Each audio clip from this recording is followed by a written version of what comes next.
பிரியாணி மசாலான்னா என்னன்னு தெரியுமா? கரம் மசாலா மட்டும்தான் யூஸ் பண்ணுவாங்க.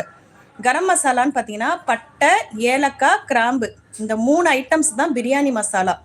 இதுதான் வந்து பார்த்தீங்கன்னா, அந்த காலத்துலலாம் இத தான் வந்து சேர்ப்பாங்க. இப்பதான் இல்லாதது, பொல்லாதது எல்லாத்தையும் பொடுத்து எடுத்து சேர்க்குறாங்க. என்னென்ன தெரியுமா இப்ப சேர்க்குறாங்க? அந்த பிரியாணியோட டேஸ்ட்டையே வந்து நாசம் பண்ணிடுறாங்க அப்படிதான் நான் சொல்லுவேன். பிரியாணி மசாலாங்கிற பேர்ல வந்து பார்த்தீங்கன்னா, சோம்பு போடுறாங்க, கசகசா போடுறாங்க. ஒண்ணு தெரிஞ்சுக்கோங்க. சோம்பு, கசகசாலாம் போட்டீங்கன்னா, அந்த டேஸ்ட்டையே வந்து அடக்கிரும் அந்த பிரியாணி. அதனால வந்து அந்த சோம்பு, கசகசா, அதுக்கப்புறம் ம க இது ஜாதி பத்திரி, அது நெறைய மராத்தி முக்கு, அப்புறம் வந்து அந்த பூ இருக்கே கல்பாசி, அன்னாசி பூ, இந்த மாரி ஐட்டம்ஸ்லாம் நெறைய சேர்க்குறாங்க. எனக்கு தெரிஞ்சு பெஸ்ட் பிரியாணி மசாலானா என்ன தெரியுமா? அதாவது எல்லாமே ஈக்குவலா எடுத்துக்கோங்க. ஒரு 10 கிராம் ஏலக்காய் எடுக்குறீங்கன்னா, 10 கிராம் கிராம்பு, 10 கிராம் பட்டை. இது 3யுமே நல்லா நல்ல வெயில்ல காய வச்சு, நல்லா பொடி பண்ணி வச்சுக்கோங்க.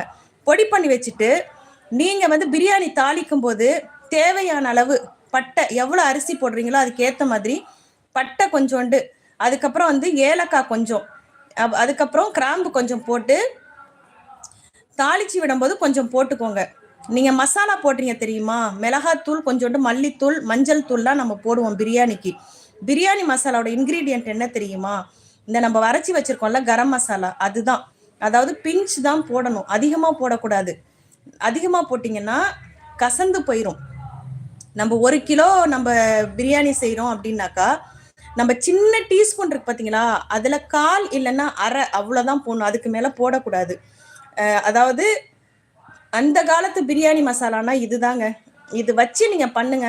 செம்ம டேஸ்ட்டா இருக்கும். நீங்க வேற எந்த பிரியாணி மசாலாவுமே சேர்க்கணுங்கிற அவசியமே கிடையாது. வேற ஏதாவது கேள்வி? 4 பேர் லைவ்ல இருக்கீங்க. கேள்விகள் இருந்தா கேளுங்க. லைவ் தான் வர முடியுது. வீடியோ போடுறதுக்கு நேரம் கிடையாது.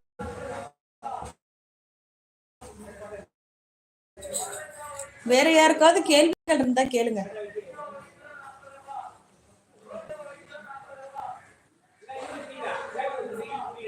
எப்போ கரண்ட் வரும்னு தெரியாது.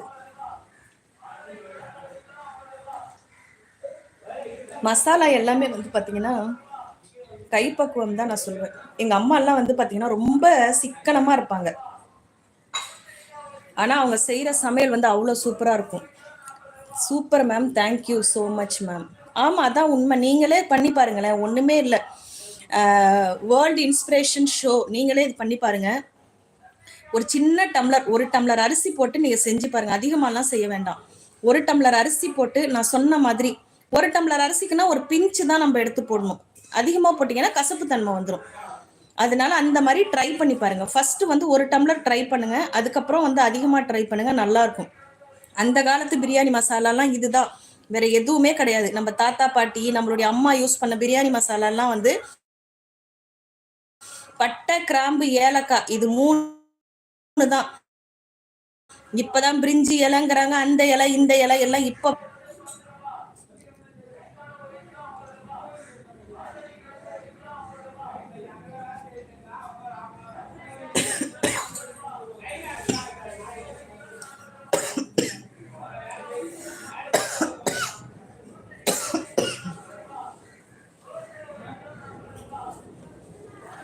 எப்ப கரண்ட் வரும்லாம் தெரியாது. கரண்ட் வந்து இங்க வந்து அறுத்து விட்டானுங்க. லைனை வந்து அறுத்து விட்டுட்டாங்க. நம்ம செய்யறது தாங்க சமையல். நம்ம வந்து பாத்தீங்கன்னா நம்ம என்ன செய்யறோமோ அதுதான் சமையல். நன்றி ma'am. Thank you thank you. World inspiration show. நிறைய வந்து பிரியாணிக்கு வந்து நிறைய தக்காளி போடக்கூடாது. கம்மியா தான் போடணும். இப்ப நீங்க 1 கிலோ பிரியாணி செய்றீங்க அப்படின்னாக்கா, எங்க அம்மா எனக்கு சொல்லி கொடுத்தது என்ன அப்படின்னு பாத்தீங்கன்னா, 1 கிலோ செய்றீங்கன்னா 400 கிராம் வெங்காயம் போடணும். ஒரு 400 கிராம் கூட தக்காளி போட்டுக்கோங்க. இல்ல நீங்க 300 கூட போட்டுக்கோங்க. ரொம்ப வந்து புளிப்பா இருக்கும் அப்படின்னா ஒரு 300 கூட தக்காளி போட்டுக்கோங்க. அந்த மாதிரி பண்ணுங்க. தயிர் சேர்த்துக்கோங்க கொஞ்சமா. இல்லைன்னா தக்காளி அதிகமா சேர்த்தீங்கன்னா, இல்லைன்னா 200 கிராம் தக்காளி கூட நீங்க சேர்த்துக்கோங்க. தயிர் கொஞ்சம் சேர்த்துக்கோங்க. அதிகமா தக்காளி சேர்த்தீங்கன்னா தக்காளி சாதம் ஆயிரும்.